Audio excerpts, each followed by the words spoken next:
কথা বলছেন আপনারা কি দমকল মন্ত্রীর কাছে এই অভিযোগগুলো করেছেন? আমরা করেছি, উনি বললে কি আমরা সব প্রতিকারণ দেবো, উনি বলে কি সবকিছু ভরবো, আমরা দেখি আপ কি হয়।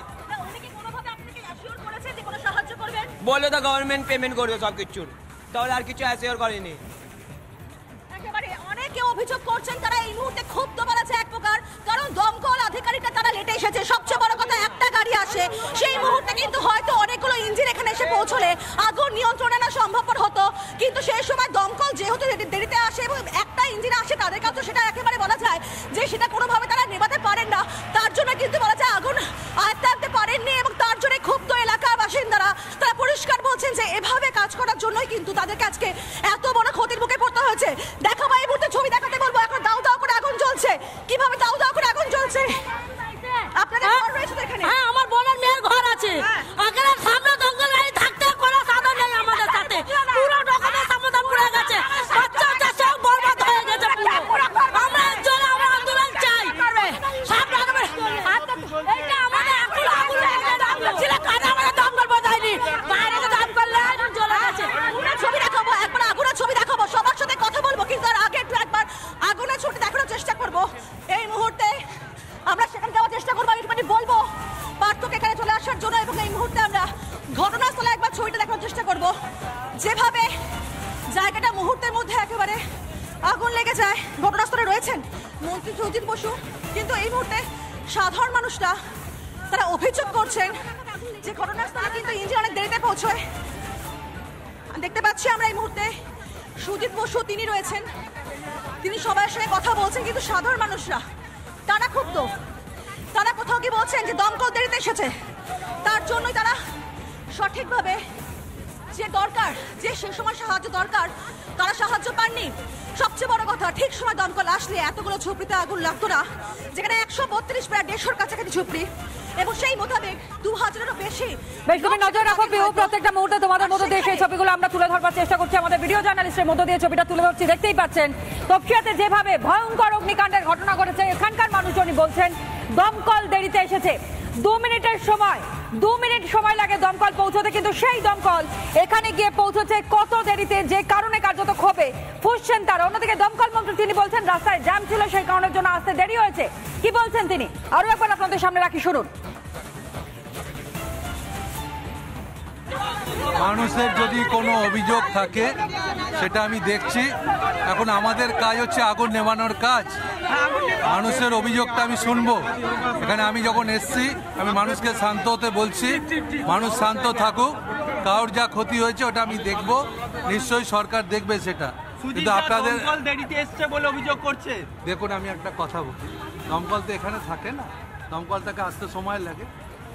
যদি মানুষের কোনো অভিযোগ থাকে, আমি তো অস্বীকার করছি না, যদি মানুষের অভিযোগ থাকে সেটা শুনছি। আমার কাজ এখন হচ্ছে আগুন নেভানো, আরও যাতে মানুষের ক্ষতি না হয়, আর যে ক্ষতি কিছু হয়েছে সেগুলো আমরা দেখে নেবো। এখনো পর্যন্ত 6টা গাড়ি কাজ করছে, আমার 15টা গাড়ি রিকোয়ারমেন্ট করেছি। গাড়ি আসতে সময় পুলিশকেও বলেছি রাস্তা খালি রাখতে, গাড়ি আসছে। দমকল মন্ত্রীর বক্তব্য আপনাদের সামনে একেবারে স্পষ্ট, তিনি সেই ঘটনাস্থলে পৌঁছেছেন, সেখানকার মানুষের আগে অভাব অভিযোগ তিনি শুনবেন এবং তারপর তিনি স্টেটমেন্ট দেবেন। তার মধ্যে যে বিষয়টা পরিষ্কার, এখনো পর্যন্ত আগুন নিয়ন্ত্রণে আনা সম্ভব হয়নি। আরো বিস্তারিত এই মুহূর্তে পরিস্থিতি জানবো। অনুপম আমাদের অপর প্রতিনিধি এই মুহূর্তে আমাদের সঙ্গে রয়েছে। অনুপম, তুমি সামনে থেকে কি ছবি দেখতে পাচ্ছ? দেখুন, মানুষের অনেক হয়তো ক্ষতি হয়েছে, এটা অস্বীকার করার জায়গা না, কিন্তু আমরা আছি, আমরা দেখছি। দেখো, তোমাকে জানি রাখি যে দমকল মন্ত্রী সুজিত বোস যেমন এসছে, তেমনই তোমাকে একটু আগুনের ছবিটা দেখাতে বলবো। রাজশেখরকে বলবো এদিক দিয়ে গিয়ে আগুনের ছবিটা দেখাতে। তুমি দেখতে পাচ্ছ যে দাউ দাউ করে জ্বলছে, দমকলের বেশ কয়েকটি ইঞ্জিন এই মুহূর্তে ঘটনাস্থলে এসছে, এবং এই আগুন তুমি দেখতে পাচ্ছ যে তপসিয়াতে যে ঝুপড়ি রয়েছে, সেই ঝুপড়ির যে একটা বড় অংশ সেখানে কিন্তু আগুন লেগে গিয়েছে। তুমি দেখতে পাচ্ছ সেই ছবি রাজশেখর দাস এই মুহূর্তে দেখাচ্ছে। কিছুক্ষণ আগেই আগুন লাগার ঘটনা ঘটেছে, কিভাবে আগুন লাগলো সেটা যেমন খতিয়ে দেখা হচ্ছে, পাশাপাশি এখানে একটা চাঞ্চল্য ছড়িয়েছে গোটা আগুন লাগাকে কেন্দ্র করে। এই মুহূর্তে তুমি দেখতে পাচ্ছ যে স্থানীয় লোকজনরা রয়েছেন, তাদের সাথে কটা নাগাদ লেগেছে বলতে পারবো না আমি ঠিক। কি ছিল ভেতরে? আমি গাড়ির ড্রাইভার আছে। কি ছিল? ঝুপড়ি? হ্যাঁ, এ বস্তি ঝুপড়ি বাড়ি। একদমই তাই। তুমি দেখতে পাচ্ছ যে আমি রাজশেখরকে বলবো একবার ছবি দেখাতে, আগুনের ছবিটা দেখাও। রাজশেখরকে এই মুহূর্তে সেই ছবি দেখাতে বলছি। তুমি দেখতে পাচ্ছ যে ঝুপড়ির ভেতরে যে আগুন লাগার ঘটনা ঘটেছে তপসিয়া অঞ্চলে, কার্যত পুরো একেবারে ছাই হয়ে গেছে। কটা নাগাদ লেগেছে দাদা? কটা নাগাদ লেগেছে এটা? বলতে পারবো না, আমি এক্ষুনি তো এটা কি ছিল, এখানে কি ছিল? ওই ঝোপড়ি ঘর বাড়ি ছিল। কত ঘর বাড়ি ছিল এখানে? বলতে পারবো না। আচ্ছা, একদমই তাই। তুমি দেখতে পাচ্ছ দাউ দাউ করে জ্বলছে এখনো পর্যন্ত তপসিয়ায় অগ্নিকাণ্ড, এবং দমকল মন্ত্রী ঘটনাস্থলে এসছে, আর দমকলের গাড়ি কাজ করছে এবং বেশ কয়েকটি ফায়ার টেন্ডার আনা হয়েছে। আমরা কিছুক্ষণ আগে দেখলাম ডিজাস্টার ম্যানেজমেন্ট গ্রুপের যারা রয়েছেন তারাও কিন্তু ঘটনাস্থলে এসছেন। তবে কিভাবে আগুন লাগলো সেটা খতিয়ে দেখা হচ্ছে। সম্পূর্ণটাই ভস্মীভূত হয়ে গেছে, তুমি সেই ছবি দেখছো। এখনো পর্যন্ত দাউ দাউ করে জ্বলছে গোটা জায়গাটা, কালো ধোঁয়ায় ঢেকে গিয়েছে ইএম বাইপাসের একটা বিস্তীর্ণ অংশ, এবং সেই কালো ধোঁয়ায় ঢেকে যাওয়ার ফলে তুমি দেখতে পাচ্ছ এইখানে যারা থাকতেন তারা কিন্তু ছোটাছুটি শুরু করে দিয়েছেন। ডিজাস্টার ম্যানেজমেন্ট গ্রুপ তারা দেখছেন যে ভেতরে কেউ রয়েছে কিনা সেটা দেখা হচ্ছে। যদিও প্রাথমিকভাবে স্থানীয় লোকজন যেটা জানাচ্ছেন, যারা ভেতরে ছিল আগুন লাগার সময় সকলেই প্রায় বেরিয়ে এসছেন, কিন্তু তারপরেও ভেতরে কেউ রয়েছে কিনা সেটা দেখা হচ্ছে। দাউ দাউ করে এই অঞ্চলের এই যে ঝুপড়ি রয়েছে বাইপাসের ধারে, তুমি জানো যে 55 গ্রাম এবং ইএম বাইপাস কানেক্টিংয়ে এই যে ঝুপড়ি, খালের নিচ ধরে দীর্ঘ লম্বা ঝুপড়ি, সেখানে কিন্তু এই আগুন লাগার ঘটনা ঘটেছে। স্বাভাবিকভাবে আগুন কিভাবে লাগলো সেটা যেমন দেখা হচ্ছে, একইভাবে ভেতরে কিছু রয়ে গেছে কিনা, ভেতরে কেউ রয়ে গেছে কিনা সেটাও দেখা হচ্ছে। এবং স্থানীয় লোকজন যেটা জানাচ্ছেন যে আগুন দীর্ঘ সময় ধরে লেগেছে, আগুন লাগার সাথে সাথেই ভেতরে যারা ছিলেন তাদেরকে বার করে নিয়ে আসার কাজ চলছে। তবে আপাততভাবে আগুন কিন্তু আমরা দেখতে পাচ্ছি দাউ দাউ করে এই অংশটা জ্বলছে। স্বাভাবিকভাবে এখানে এই কীভাবে আগুন লাগলো, কি কারণে আগুন লাগলো সবটা খতিয়ে দেখা হচ্ছে। দমকল মন্ত্রী নিজে ঘটনাস্থলে এসছেন, স্থানীয় লোকজন রয়েছেন, স্থানীয় যারা এখানকার রয়েছেন তারা এখানে হাত লাগিয়েছিলেন জল দিয়ে আগুন নেভানোর, কিন্তু যেহেতু একটা লোহার ব্যারিকেড ধরে খালটাকে ঘিরে রাখা হয়েছে, সেক্ষেত্রে ওপারে যাওয়াটা একটু সমস্যা হচ্ছে, কারণ ব্রিজের তলা দিয়ে ওপারে যেতে হবে। আমরা এপার থেকে সেই অগ্নিকাণ্ডের ঘটনার ছবি দেখাচ্ছি, তুমি দেখতে পাচ্ছ কিভাবে দাউ দাউ করে আগুন জ্বলছে, এবং এই আগুন লাগার পেছনে কি কারণ সেটা খতিয়ে দেখা হচ্ছে। অনেক সময় আগে আগুন লেগেছে বলে প্রাথমিকভাবে জানা যাচ্ছে। ফলে এই আগুন দ্রুত নিয়ন্ত্রণে আনার চেষ্টা এই মুহূর্তে দমকল করছে। ডিজাস্টার ম্যানেজমেন্ট গ্রুপকে আমরা দেখলাম তারাও কাজ করছেন, কলকাতা পুলিশ রয়েছে কাজ করছে, কিন্তু প্রাথমিকভাবে যেটা পুলিশের এই মুহূর্তে এবং দমকলের এই মুহূর্তে কাজ সেটা হচ্ছে আগুনটাকে দ্রুত রেস্ট করা এবং এই আগুনটাকে নেভানো, আগুনটাকে নিভিয়ে তারপরে প্রাথমিক কাজ তারা শুরু করবেন। কিভাবে আগুন লাগলো আপাততভাবে কিন্তু অগ্নিকাণ্ডের ঘটনায় এই এলাকায় যথেষ্ট চাঞ্চল্য ছড়িয়েছে, এবং একইভাবে তোমাকে যে অগ্নিকাণ্ডের ছবি দেখাচ্ছি, গোটা কালো ধোঁয়ায় কিন্তু এই যে ইএম বাইপাস 55 গ্রাম সংলগ্ন এলাকা কার্যত কালো ধোঁয়ায় ঢেকে গিয়েছে। এবং সেই ছবি তুমি দেখছো তপসিয়াতে এই যে ঝুপড়ি রয়েছে, এটার এন্ট্রান্সটা কিন্তু 55 গ্রামের ব্রিজের নিচ থেকে। স্বাভাবিকভাবে আমরা ইএম বাইপাসের পাশ থেকে দেখাচ্ছি, কিন্তু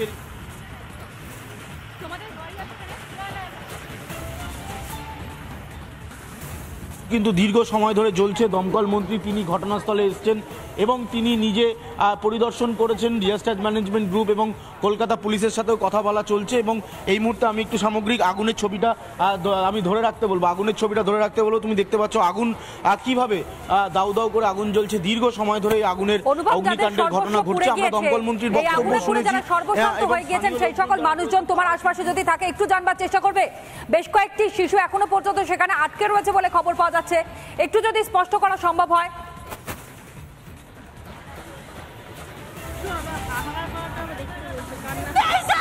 একদমই তাই। আমি বলবো রাজশেখরকে এদিকে আসার জন্য বলবো। আমরা আগুনের ছবি দেখাচ্ছিলাম, কিন্তু সামগ্রিক যে পরিস্থিতি তুমি দেখতে পাচ্ছ দাউ দাউ করে জ্বলছে, এবং কি কারণে এই গোটা ঘটনাটি ঘটলো তুমি দেখতে পাচ্ছ। দমকল মন্ত্রী তিনি রয়েছেন, ডিজাস্টার ম্যানেজমেন্ট গ্রুপ তারা এখানে কাজ করছেন। স্বাভাবিকভাবে এই আগুন লাগার পেছনে কি কারণ সেটা দমকল আধিকারিকরা, দমকল মন্ত্রী তারা কিন্তু খতিয়ে দিচ্ছে। কলকাতা পুলিশও এখানে রয়েছে।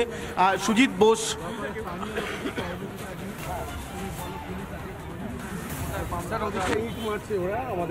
পুলিশ দেখবে, ইট মারবে, ওদের সামনে বলবে ও ঠিক আছে, ও তো পুলিশে ওসি আছে, আমাদের লিডারশিপ আছে, ওটা দেখে অনেকক্ষণ সময় হলো, এখনো দাউ দাউ করে আগুন জ্বলছে। কি পরিস্থিতি? দেখুন, আমি আবারও বলি, বস্তি ফায়ারে এত তাড়াতাড়ি হয় না কিছু। দাহ্য পদার্থ দিয়ে সমস্ত বাড়িগুলো তৈরি আছে, এটা সময় লাগবে একটু, কিন্তু এটা কন্ট্রোল হয়ে যাবে খুব তাড়াতাড়ি।